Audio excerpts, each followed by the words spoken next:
111. Berpenampilan orang biasa.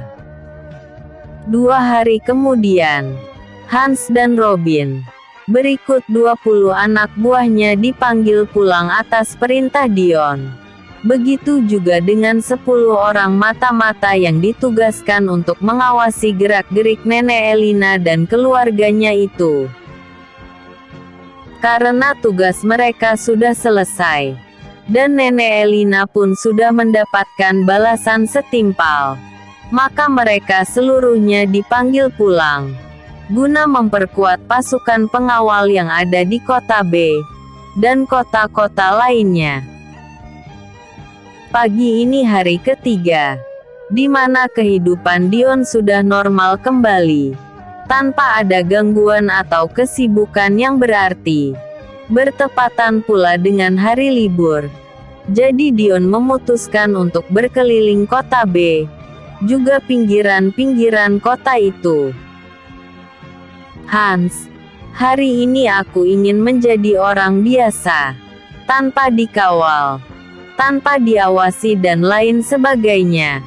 Karena aku ingin seharian ini berperan sebagai orang biasa di kota B ini, ucap Dion di pagi hari itu.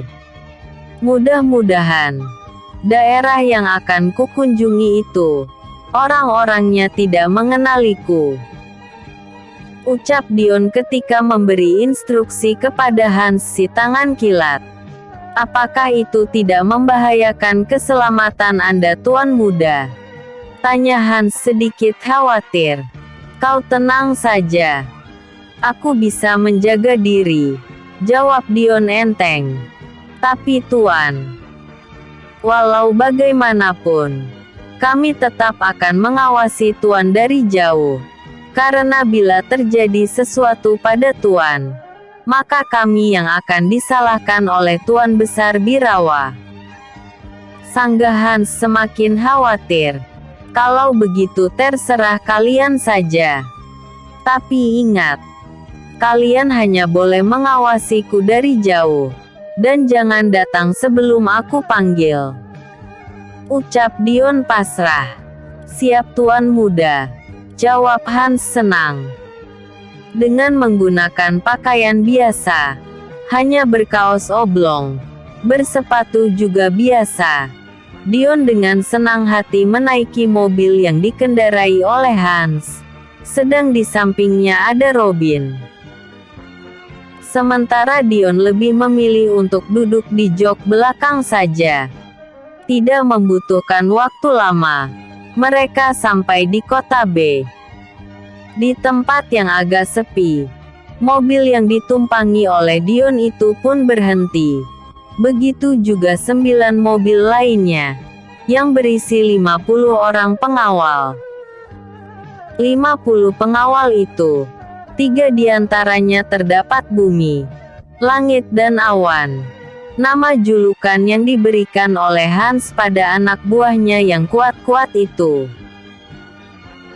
Merekalah yang ditugaskan oleh Dion untuk pergi ke kota Hong Kong beberapa hari yang lalu, bersama dengan 19 orang lainnya, termasuk Hans dan Robin. Setelah mobil itu berhenti, Dion keluar dengan tenang, kemudian mengedarkan pandangannya ke areal sekitar. Tapi dia tidak menemui seorang pun yang ada dalam jarak pandangnya. Setelah memberikan instruksi panjang lebar, dengan tenang Dion melangkahkan kakinya ke arah depan, sambil bersiul kecil, menyanyikan sebuah lagu kesukaannya. Apakah ini kota di mana orang yang dipanggil Tuan Muda dan orang-orangnya tinggal? Tanya seseorang yang bertubuh atletis dan six-pack, yang kelihatannya kuat, sambil membetulkan kacamata hitamnya. Benar Tuan. Menurut mata-mata kita sebulan lalu, dia tinggal di daerah sini, jawab anak buahnya sopan, sambil membungkuk. Kalau begitu bagus sekali. Tidak percuma kita datang dari jauh, hanya untuk menemuinya, ujarnya sambil menyeringai. Cepat menyebar, lakukan penyisiran, dan tanyakan pada orang-orang di sekitar sini, apakah mereka mengenal orang itu atau tidak. Ucapnya tegas. Baik Tuan, jawab mereka serempak. Segera setelah itu, mereka pun menyebar ke segala arah. Tapi orang yang dipanggil Tuan itu masih tetap berada di sana, didampingi oleh belasan orang yang berperawakan tinggi tegap. Di balik jasnya, seperti terselit belati pendek lengkap dengan sarungnya. Sementara itu, Dion terus melangkahkan kakinya tanpa arah dan tujuan. Dia hanya mengikuti instingnya saja, untuk menemukan tempat yang dirasa cocok untuk dia berinteraksi dengan orang-orang pinggiran kota itu. Dan benar saja perkiraannya. Tak jauh dari tempat dia berdiri, ada sekelompok orang yang sedang mengelilingi beberapa orang tua dan remaja, seperti sedang mencari informasi dari mereka. Cepat katakan, apakah kalian mengenal orang ini atau tidak? Tanya salah seorang dari kelompok yang sedang mengelilingi orang tua dan remaja tersebut. Sekali lagi orang tua dan remaja yang sedang dikepung itu memperhatikan gambar yang disodorkan oleh kelompok itu. Tapi lagi-lagi mereka menggeleng yang mengatakan bahwa mereka tidak pernah bertemu atau mengenal orang yang ada di dalam gambar tersebut. Jawaban yang bodoh itu membuat salah seorang dari kelompok pengepung menjadi marah, dan dengan entengnya melayangkan pukulan, tendangan dan tamparan ke wajah dan tubuh 3 orang tua, serta 1 remaja dengan kuat, sehingga membuat tubuh keempatnya terjatuh ke tanah, karena tidak mampu menahan pukulan yang keras itu. Dion yang melihat kejadian itu menjadi geram, karena kelompok itu telah menganiaya orang lemah, yang seharusnya mereka lindungi, tapi malah mereka serang sedemikian rupa. Hentikan! Teriak Dion kuat, sampai membuat gerakan kaki orang yang ingin menendang keempat orang itu terhenti di udara. Bos! Orang itu! Terlak seseorang sambil menunjuk ke arah Dion. Kemudian dia memperhatikan gambar yang ada di tangannya. Kemudian beralih memandang wajah Dion secara bergantian. Hahaha. Pucuk dicita ulang pun tiba. Ternyata tidak sulit untuk menemukanmu bocah, ucap Charlie, komandan kelompok itu. Dan orang yang barusan tadi menganiaya keempat warga pinggiran desa itu sambil tertawa. Dion yang tidak mengetahui duduk perkaranya, terus maju melangkah ke depan, mendekati mereka. Setelah dekat, dia berkata, apakah kalian tidak malu menyerang orang tua dan anak lemah seperti itu? Jangan banyak bacot. Jawab saja pertanyaanku. Apakah kau Dion, manusia yang diagung-agungkan oleh orang-orang di negaramu ini? Tanya Charlie dengan arogannya. Benar atau tidaknya, itu bukan urusanmu. Dan itu tidak perlu. Tapi yang kuperlukan adalah kau jawab pertanyaanku. Kenapa kau tega menganiaya orang-orang lemah seperti mereka? Jawab Dion cukup berani. Baik, sebelum ajal menjemputmu, akan aku katakan untuk yang terakhir kalinya. Mereka aku aniaya, karena tidak bisa menjawab dan menunjukkan keberadaan orang yang ada di gambar ini. Jawab Charlie sambil menunjukkan gambar yang ada di tangannya ke arah Dion. Dion sejenak tercekat diam. ketika melihat gambar dirinya tengah dipegang oleh orang tersebut. Tak lama kemudian dia berkata, "Ya, itu memang aku. Memangnya ada urusan apa kau mencariku?" tanya Dion tidak kenal takut.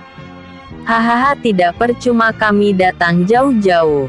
Ternyata kau datang sendiri mengantarkan nyawamu padaku. Sungguh keberuntungan besar bagiku bisa membunuhmu di sini," ujarnya sambil melentingkan badannya ke udara dan mengarahkan tinjunya ke arah Dion. Dion yang tidak menyangka secepat itu mendapat serangan tiba-tiba, tidak menjadi panik. Dengan tenanglah menggeser tubuhnya ke samping, kemudian berusaha menendang paha kanan lawan. Tapi sayang, tendangan Dion tidak mengenal sasaran, karena Charlie dengan sigap telah mengantisipasinya dengan menggeser kakinya ke belakang. Jika tendangan itu mengenai paha Charlie, maka bisa dipastikan saat itu juga Charlie akan terjatuh, karena paha merupakan salah satu kelemahan dari seseorang. Apabila terkena pukulan atau tendangan yang terarah, maka orang sekuat apapun akan jatuh, asal tendangan lurusnya tepat mengenai sasaran. Menyadari serangannya tidak berhasil, Charlie kembali melancarkan serangan ke arah Dion. Kali ini dia tidak menggunakan tinjunya, tetapi menggunakan kaki kanan dan kiri untuk menyerang Dion. "Hebat juga kau bisa menguasai sambo yang terkenal itu," ucap Dion sesaat setelah mengenal jurus yang digunakan oleh lawannya itu. "Kau juga hebat, karena bisa mengenal teknikku ini. Teknik ini jarang sekali aku gunakan, kecuali kalau menghadapi lawan yang sepadan atau kuat, dan kau sudah kuanggap lawan yang sepadan denganku," ucapnya enteng sambil meneruskan melancarkan serangannya. "Teknik sambo harus dilawan dengan sambo juga. Kebetulan aku pernah mempelajari teknik itu secara otodidak, walau belum mahir. Mudah-mudahan teknikku ini tidak salah, dan tidak mempermalukan diri sendiri," batin Dion dalam hati. Tapi sejurus Dion terlihat ragu ketika melihat laju serangan yang dilancarkan oleh Charlie tersebut berubah-ubah, seiring dengan gerakan kedua kakinya yang saling bahu-membahu melancarkan serangannya. Melihat serangan itu begitu rapat, Dion hanya bisa menghindar, sambil mencari cara untuk menangkis serangan dari Charlie tersebut. Sesaat Dion teringat dengan teknik yang pernah dia pelajari dari perguruan pencaksilat harimau putih beberapa tahun lalu, yaitu teknik tendangan cakar harimau, yang dulu pernah digunakannya untuk melumpuhkan orang-orang yang ingin mencelakalnya. Dion kali ini tidak menghindar serangan dari Charlie tersebut. Pikirnya teknik sambo yang mengutamakan kecepatan kaki harus dilawan dengan kecepatan kaki juga.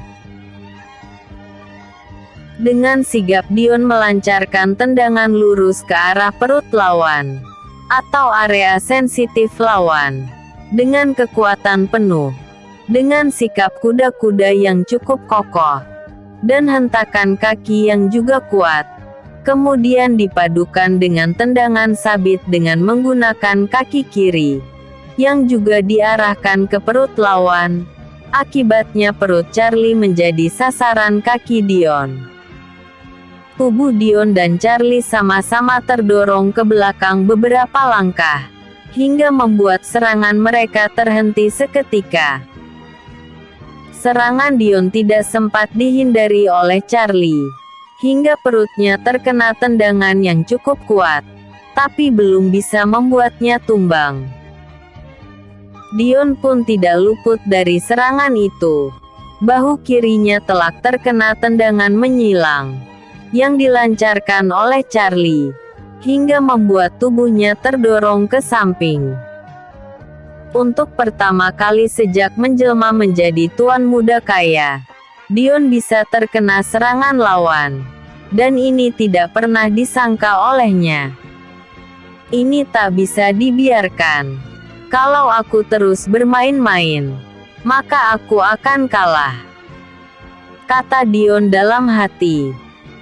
Sementara itu, anak buah Dion yang mengawasi dari jauh menjadi khawatir ketika melihat tuannya terkena serangan lawan. Tapi Hans mencegahnya dengan berkata, "Kalian jangan khawatir. Orang itu bukan lawan tuan muda. Sebentar lagi dia akan kalah. Kalian fokus saja pada anak buahnya itu. Takut berbuat curang," ujarnya tenang. Sebaliknya, Charlie yang melihat serangannya bisa digagalkan oleh lawannya bahkan sempat terkena serangan, menjadi emosi. Kemudian dia merubah teknik serangannya dengan cara lain, yaitu taekwondo, yang juga mengandalkan kecepatan serangan kaki. Dion tersenyum ketika melihat kuda-kuda yang dibuat oleh Charlie itu sebelum melancarkan serangan kepadanya. Kemudian Dion juga melakukan hal yang sama, yaitu menerapkan kuda-kuda yang jauh lebih kuat dari kuda-kuda yang dibuat oleh Charlie itu. "Kau juga menguasai taekwondo. Aku jadi merasa tertantang untuk mengalahkanmu," ucap Charlie emosi, sambil berlari ke arah Dion dan melancarkan serangannya. 112. Tuan ketemu Tuan.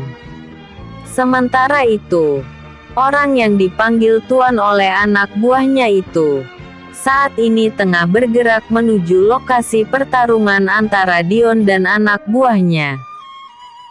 Tangannya sudah merasa gatal ingin menghajar Dion dan melumatkannya sampai tidak berbentuk lagi. Namun sayangnya, dia sedang terjebak macet di dekat perempatan jalan, tak jauh dari lokasi pertarungan itu. Anak buahnya salah dalam memberikan petunjuk padanya, karena mereka belum memahami nama-nama jalan dan lokasi di mana rekannya saat ini tengah bertarung melawan orang yang sudah sebulan ini dicari oleh tuannya itu. Mau marah pada siapa? Dia juga tidak tahu, karena mereka orang baru yang berasal dari negara luar, atau tepatnya Prancis dan Amerika. Bosnya berasal dari Amerika sedangkan sebagian anak buahnya merupakan imigran asal Prancis, yang satu daerah dengan Jack Napoleon. Mereka dulu adalah anak buah si Jack itu, dan orang yang mereka panggil Tuan itu adalah rekan bisnis sekaligus sahabat karib dari Jack Napoleon tersebut. Kedatangan mereka adalah untuk membalas dendam pada Dion dan orang-orangnya, karena telah berani membunuh sahabatnya itu. Tapi bagaimana mereka bisa mengetahui bahwa Dion adalah orang yang telah membunuh di Jack itu? Dan bagaimana gambar Dion bisa mereka dapatkan? Itu semua masih menjadi misteri. Kembali pada lokasi duel antara Dion melawan Charlie. Serangan yang dilancarkan oleh Charlie tadi merupakan tendangan berputar 45 derajat yang bertumpu pada kekuatan tumitnya. Dia berharap dengan serangannya kali ini bisa membuat Dion takluk, atau setidaknya terluka parah. Tapi harapannya tidak terkabul. Tendangan kuat yang dilancarkannya barusan bisa diantisipasi oleh Dion dengan mudah, dengan cara melompat sekaligus melancarkan serangan dengan tendangan kuat ke arah kepala lawan dan buk kepala Charlie terkena tendangan kaki Dion dengan telak. Tubuhnya langsung ambruk ke jalan tidak beraspal, dan tidak bergerak lagi. Mungkin pingsan. Anak buahnya yang sedari tadi hanya menonton, dibuat terkejut, karena tidak menyangka komandan terkuatnya bisa dikalahkan dengan mudah seperti itu, hanya dengan beberapa serangan. Di dalam hati mereka membatin, seberapa kuatkah orang ini sebenarnya? Hans dan anak buahnya tersenyum senang ketika melihat tuan mudanya bisa memenangkan pertarungan itu tanpa terluka sedikit pun. Hanya sekedar terkena serangan yang tidak berarti di bahunya. Sebaliknya bagi anak buah Charlie, yang berjumlah 13 orang itu, menjadi sangat marah sekali ketika melihat komandannya dikalahkan oleh Dion dengan mudah. Tanpa dikomando, mereka bergerak mengepung Dion dari segala arah. Belati pendek yang selalu terselip di balik baju mereka, sekarang telah dikeluarkan semua, dan tengah dipegang oleh mereka erat-erat. Hans dan anak buahnya sudah merasa gatal ingin keluar membantu tuan mudanya itu, tapi takut kena marah oleh Dion.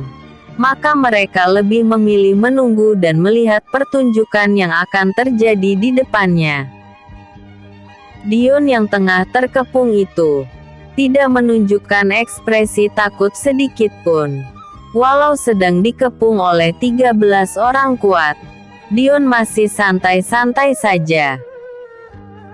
Dari penglihatannya, ke-13 orang yang sedang mengepungnya itu, kekuatannya masih berada jauh di bawahnya, walaupun sedang memegang senjata. Maka ketika mereka maju serempak, kaki Dion segera beraksi, dengan melancarkan serangan lurus ke arah lawan yang terdekat dengannya, dan berhasil. Kemudian Dion kembali melancarkan serangan kakinya ke kanan dan ke kiri dengan cara melentingkan diri ke udara.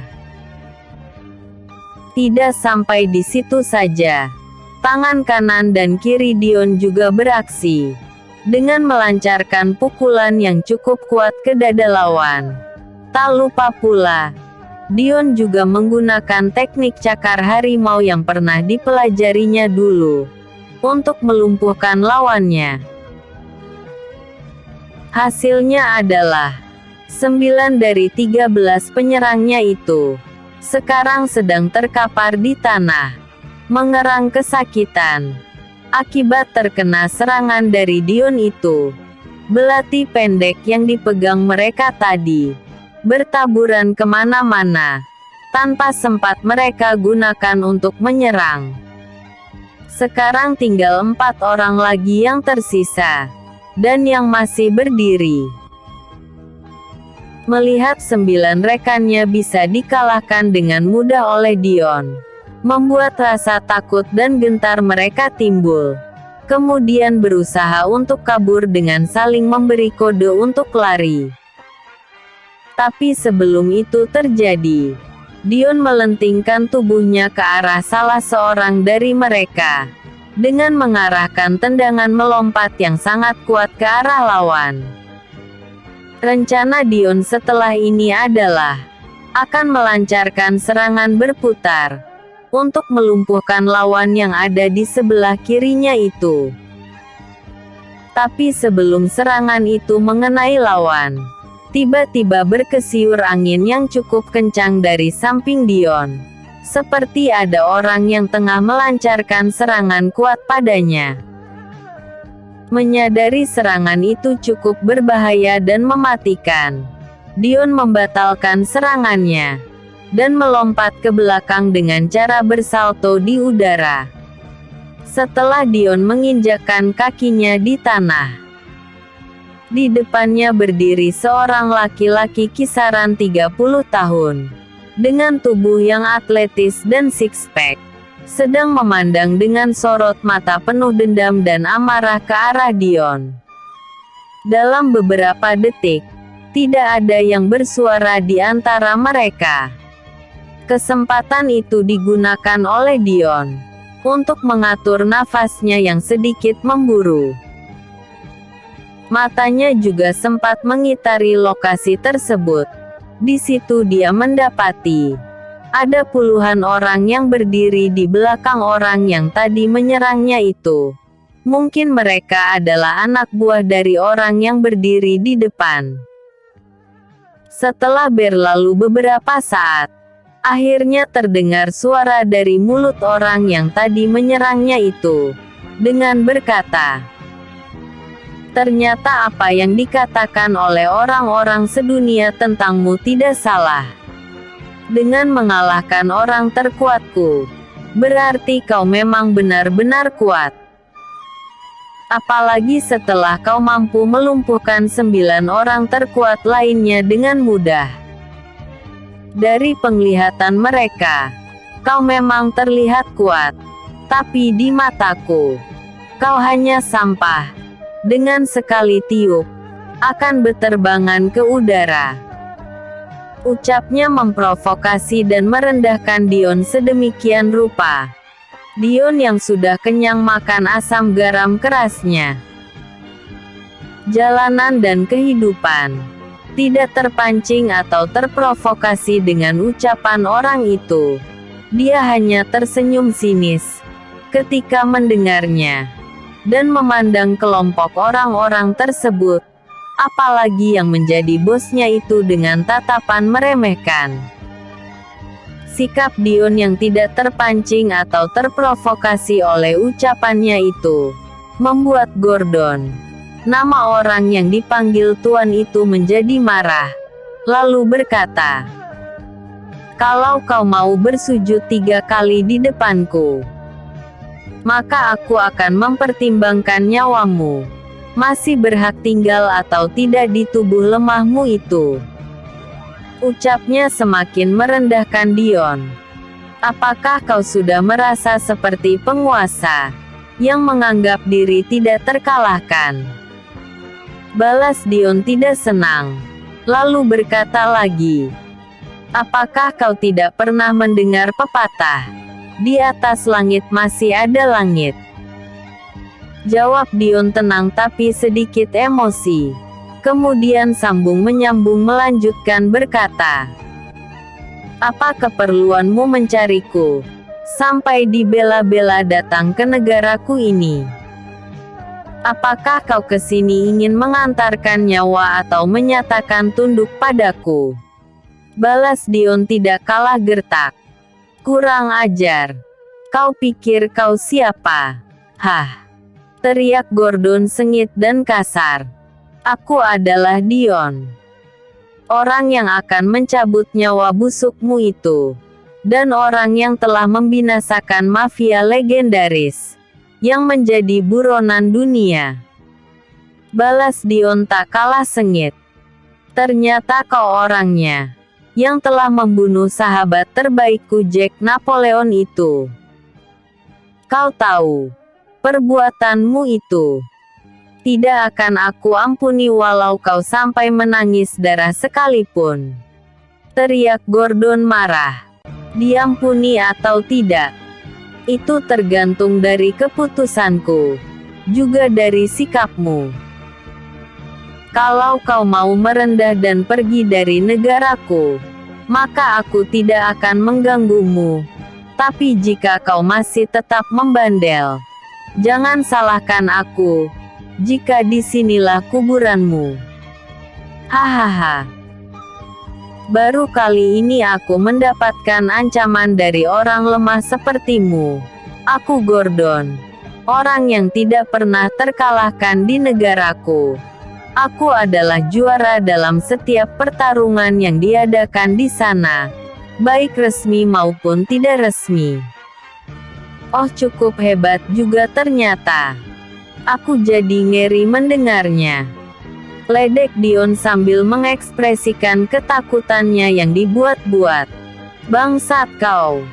Dasar bajingan! Teriaknya kasar karena terpancing emosi. Hah, sudah. Sudah. Jangan banyak bacot. Dari tadi asyik berbicara saja. Bajingan. Bajingan. Bajingan. Cuma kata itu saja yang kau andalkan. Kapan kau akan mempraktekkan teknik kupas bawangmu itu padaku? Sergah Dion dengan ekspresi lucu. Atau jangan-jangan kau ini banci ya? Ledek Dion sambil memperagakan gerakan banci, sehingga membuat Gordon marah. Kalian semua, tunggu apa lagi? Segera bungkam mulut orang yang sombong itu. Teriaknya memerintahkan kepada 74 orang anak buahnya untuk mengeroyok Dion. Tapi sebelum mereka bergerak, dari arah belakang kanan dan kiri Dion, tiba-tiba berlarian puluhan orang yang berbadan tegap dan kuat, dengan tatapan matanya yang sangat mematikan. Hans, awan, bumi dan langit juga ada di kelompok tersebut. Di kelompok itu juga ada 10 orang samurai yang di punggungnya tergantung katana sepanjang 80 cm. Pandangan matanya nanar dan lar, menatap ke arah Gordon dan anak buahnya itu, seakan-akan ingin segera menghabisi mereka semua. Oh, ternyata kau tidak sendiri. Kukira kau memang kuat dan berani. Tapi ternyata orang penakut. Kemana-mana harus dikawal oleh tikus-tikus itu. Ejek Gordon meremehkan Dion. Bagaimana kalau anak buah kita? Kita adu. Kalau 10 saja anak buahmu kalah, maka kau harus tunduk padaku. Tapi jika 10 anak buahku kalah, maka aku akan pergi dari negaramu, dan tidak akan lagi mengganggumu. Ucapnya membuat janji. Aku Dion, tidak akan pernah percaya pada orang munafik sepertimu. Lebih baik kita buktikan saja, siapa yang terkuat di antara kita. 1 lawan 1. Tantang Dion gagah berani. Anak buahmu yang berjumlah banyak itu akan berhadapan dengan 20 orang anak buahku saja. Dan kurasa itu pun sudah sangat berlebih. Sementara kita cari lokasi lain untuk bertarung, karena aku tidak mau mereka terkena dampak dari pertarungan kita itu. 113. Dion terluka. 74 anak buah Gordon segera membentuk formasi mengepung. 30 orang berlarian ke arah kanan, dan 30 orang lagi berlarian ke sebelah kiri. Sedangkan sisanya tetap berada di tempat semula, bersama dengan Gordon, tuannya itu. Sedangkan di pihak Dion, hanya memajukan 13 orang saja, tidak jadi 20 orang, seperti rencana semula. Karena hanya dengan sejumlah itu, sudah lebih dari cukup untuk menghadapi anak buah Gordon tersebut. Sementara sisanya mundur ke belakang, termasuk Dion dan Hans. Di antara 13 orang yang maju itu, terdapat bumi, awan dan langit. 3 orang yang sudah dikenal mempunyai keahlian tinggi dalam seni bertarung, baik menggunakan senjata tajam, maupun dengan tangan kosong. Tindakan Dion yang hanya memajukan 13 orang itu, tentu saja membuat Gordon dan anak buahnya merasa tersinggung. Tapi apa boleh buat? Karena itu keputusan lawan. Mereka mau tidak mau harus terima. Walau merasa direndahkan seperti itu, mungkin itu satu keberuntungan besar bagi pihaknya. Namun sebaliknya, Kondisi seperti itu membuat hati mereka sakit, karena dianggap rendah oleh lawan.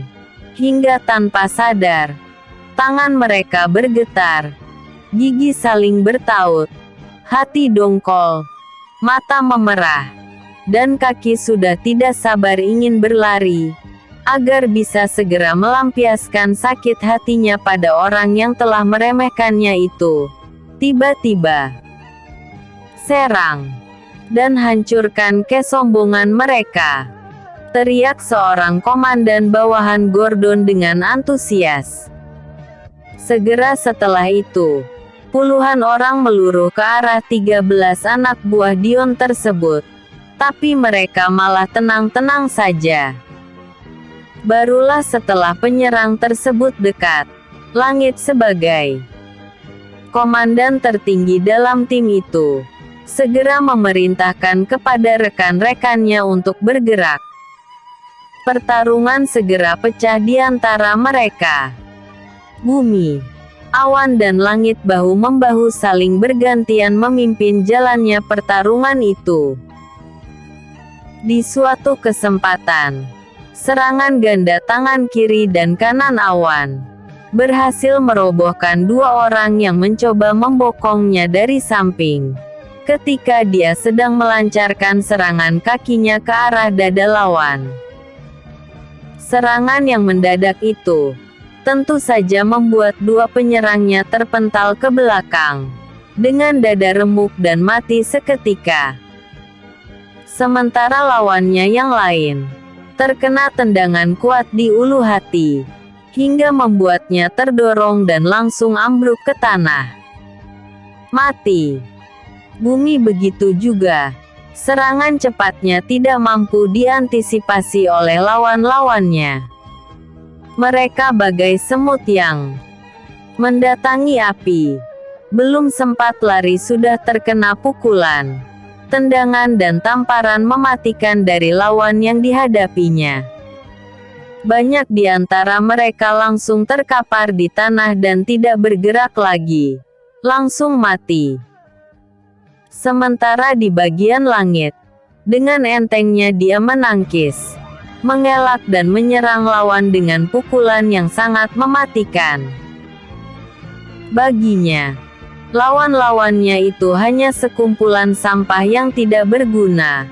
Hanya sekali tiup sudah beterbangan di udara dan langsung mati. Begitu juga dengan 9 rekannya yang lain. Rata-rata mereka tidak mengalami kesulitan yang berarti ketika menghadapi lawan dalam jumlah banyak itu. Dengan entengnya mereka merobohkan lawan satu persatu. Ada yang patah tangannya, ada yang kepalanya berubah posisi, ada pula yang dadanya remuk, dan ada juga yang perutnya tembus karena tertusuk oleh belatinya sendiri. Hanya dalam waktu singkat, lebih sepertiga anak buah Gordon tewas. Yang tersisa tinggal 17 orang saja. Itu pun banyak yang sudah mengalami luka. Sedangkan di pihak Dion, tak seorang pun yang terluka. Malah mereka masih segar bugar, walau sedikit kelelahan. Melihat kejadian itu, barulah mata Gordon terbuka. Selama ini dia menyangka bahwa anak buahnya itu sulit untuk dikalahkan, karena mereka adalah petarung pilihan yang sengaja dibawanya untuk mencari Dion, orang yang telah menghabisi teman baiknya, Jack Napoleon itu. Tapi nyatanya, hanya menghadapi 13 orang saja, mereka sudah kalah. Bahkan sangat telak sekali. Apalagi kalau menghadapi semuanya, mungkin hanya dalam waktu singkat, anak buahnya akan mati seluruhnya. Tanpa disadari, kaki Gordon gemetar, bibirnya menggigil seperti kedinginan matanya menyiratkan rasa takut yang teramat dalam. Mau lari tidak mungkin apalagi mau bertarung. Di tengah kegalauannya itu, Dion berkata, Menyerahlah Gordon, sebelum terlambat. Apa katamu? Menyerah? Tidak akan pernah. Jawabnya cukup berani. Walau sebenarnya hatinya bergetar hebat. Takut ketika melihat aura kematian yang keluar dari sorot mata Dion, yang diarahkan padanya. Ternyata orang itu tidak sesederhana penampilannya. Dia benar-benar kuat. Anak buahnya saja kuat begitu. Apalagi tuannya. Mungkin seni bertarungnya sudah tidak bisa diukur lagi. Kata hati Gordon sudah mulai gentar. Tapi sebagai seorang petarung yang sudah malang melintang di berbagai kejuaraan, aku tidak boleh lemah seperti ini. Bagaimanapun, aku harus menghadapinya. Kembali hatinya berkata seperti itu hanya untuk sekedar menghiburnya saja. Lagi pula aku mempunyai teknik pamungkas yang jarang sekali aku gunakan. Kecuali kalau berhadapan dengan lawan yang benar-benar kuat. Kali ini, aku harus menggunakan itu padanya. Bagaimana Gordon? Apakah kau menerima tawaranku? Tanya Dion membuyarkan lamunannya. Dengar Dion. Aku akui. Anak buahmu memang kuat. Tapi bagiku, mereka bukan lawan yang sebanding denganku. Jadi aku menantangmu secara pribadi untuk melakukan duel penentuan. Apakah kau atau aku yang akan mati di sini? Jawabnya tegas. Dengan senang hati Gordon. Katakan dengan cara bagaimana kau ingin mati. Sambut Dion sambil memprovokasi. Jangan hanya sesumbar seperti itu. Ayo kita buktikan. Balas Gordon terpancing emosi. Tapi tunggu dulu. Agar kau tidak penasaran. Bagaimana aku bisa menemukanmu? Dan mengetahui bahwa orang yang telah mencelakai saudaraku itu adalah kau. Selama kurang lebih 1 bulan. Sejak kematian temanku itu, aku terus mencari informasi melalui para hackerku, untuk mendeteksi, aliran dana yang dimiliki oleh temanku itu mengalir kemana. Setelah dipastikan bahwa aliran dana itu menuju ke Asia Tenggara, maka aku memerintahkan kepada para hackerku, untuk terus mencari titik koordinat pelakunya.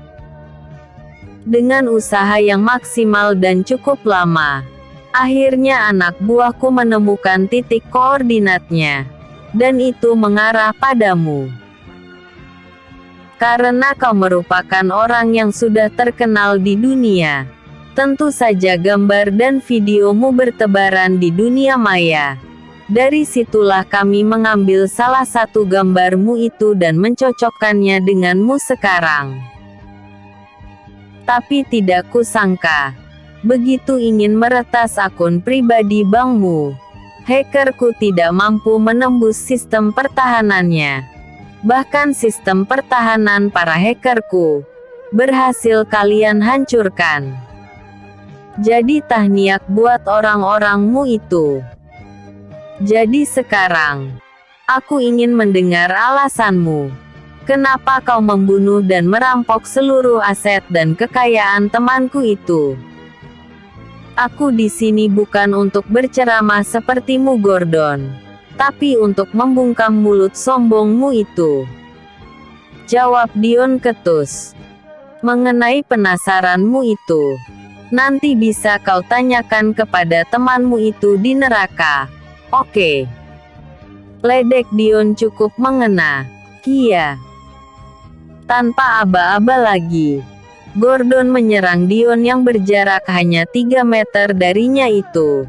Dengan pukulan tangan kanannya, yang melaju lurus ke arah dadanya, disertai gerakan super cepat.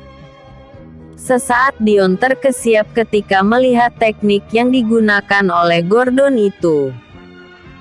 Teknik itu merupakan sebuah teknik yang sangat berbahaya dan mematikan. Kalau tidak salah itu merupakan teknik pukulan backhand, yang berasal dari Peru. Apabila pukulan itu mengenai lawan, tak ayal lawannya akan mati seketika atau setidaknya terluka parah. Gerakan yang dilakukan oleh Gordon itu sangat cepat, sehingga Dion tidak sempat untuk menangkisnya. Maka, buk! Dada Dion terkena pukulan yang sangat kuat dan mematikan itu, hingga membuat tubuhnya terpental cukup deras ke belakang. "Tuan muda! Tuan muda!" teriak Hans dan anak buahnya yang lain panik. Uhuk! Dion memuntahkan darah segar dari mulutnya. Tapi dia masih mempunyai kesadaran tidak sampai pingsan. Tidak kusangka, pukulannya sekuat itu. Memang benar-benar pukulan yang berbahaya. Aku tidak boleh lengah lagi, batin Dion dalam hati, sambil menyeka darah yang keluar dari mulutnya itu, dan mengusap dadanya yang barusan terkena pukulan. Walau pukulan itu sangat kuat dan mematikan, tapi belum mampu membuat Dion terbunuh. Dengan sisa tenaganya, Dion berusaha berdiri, dibantu oleh Hans dan yang lain. Gordon yang melihat serangan terkuatnya berhasil melukai Dion, jadi tertawa terbahak-bahak. Hatinya senang bukan main, setelah berhasil melukai Dion begitu parah. Hahaha. Ternyata kau tidak sekuat yang kuperkirakan. Hanya sekali serang sudah kalah dan terluka parah. Tawanya lepas sambil mengejek Dion. Dengan menyeka darah yang keluar dari mulutnya, Dion membalas hinaan Gordon tersebut, dengan berkata, "Jangan senang dulu. Aku belum kalah. Tadi cuma pemanasan saja. Pukulanmu itu memang bisa melukaiku, tapi belum mampu untuk membuatku mati," ucapnya menghibur diri sendiri. Hahaha. Begitulah tabiat orang yang akan mati. Berlaga sok kuat. Aku yakin, bila kau terkena serangan itu lagi, maka kau akan mati saat itu juga. Lagi-lagi Gordon tertawa senang atas kemenangannya itu. "Tuan muda, biarlah aku yang akan menggantikan Anda untuk melawannya," ucap Hans mengajukan diri kepada Dion. "Tidak perlu. Aku masih mampu melawannya," jawab Dion enteng. Kemudian dia maju melangkah, mendekati Gordon yang sedang tersenyum puas itu. "Sekarang aku tidak akan main-main lagi. Akan aku buktikan bahwa perkataanku bukan bualan semata. Ayo maju," tantang Dion cukup berani. Tanpa menjawab sepatah kata pun, Gordon kembali melancarkan serangan yang sama pada Dion. Mengandalkan kecepatan geraknya, Gordon kembali melancarkan pukulannya ke arah dada Dion, berharap jika terkena pukulan itu lagi, maka Dion akan mati saat itu juga. Dion yang sudah mendapat pukulan kuat tersebut, tidak mau menganggap remeh lagi. Maka Dion menerapkan satu teknik yang pernah ditontonnya di film anime dan sudah sering dipraktekkannya dulu. Ketika tinju Gordon hampir dekat dengannya, Dion menyambutnya dengan pukulan yang hampir sama. Dion menerapkan kuda-kuda yang cukup kuat, dengan cara menempatkan kaki kiri di depan, dan kaki kanan digeser sedikit ke belakang. Siku ditekuk dengan posisi tinju dekat samping perutnya. Kemudian memfokuskan kekuatan pukulannya pada lengan dan tangannya. Lalu tinju itu meluncur menyambut pukulan Gordon tersebut dengan kekuatan penuh. Akibatnya, Dua kekuatan beradu di udara. Dan, krak, ARGGH. Saat itu juga, kaki kanan Dion menghantam dada Gordon dengan kuat. Lalu, bu. Keluh kesakitan Gordon terdengar. Akibat benturan tinju dan tendangan yang sangat kuat di dada, tubuh Gordon hilang keseimbangan. Pergelangan tangannya patah, dan dadanya memar, terkena tendangan lurus yang sangat kuat dari Dion. Karena posisinya sangat lemah saat menyerang itu, tubuhnya Gordon terpental ke belakang dan berguling-guling di tanah. Sementara Dion hanya bergeser sedikit ke belakang, tanpa mengalami luka sedikit pun. Cuma ngilu saja di pergelangan tangannya.